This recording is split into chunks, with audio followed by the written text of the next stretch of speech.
વાળી એ ક્યાં બેઠી છે? ઉપર શેની ઉપર? ઘરના ઉપર શેની ઉપર બેઠી છે? ઘરના ઉપર અને આ નીચે નીચે. બરાબર, ખબર પડી ગઈ? હવે જોજો હા.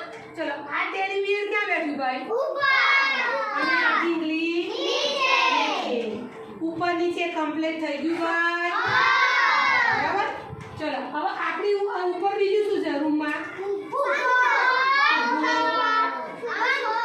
પછી લાઈટ છે. Very good. ખબર પડી ગઈ ને? આને શું કહેવાય? ઘર. અહીંયા મુખ્ય તો ઘરની અને ચોપડી છે ક્યાં છે ભાઈ? નીચે. ચલો ક્લેપ કર દો.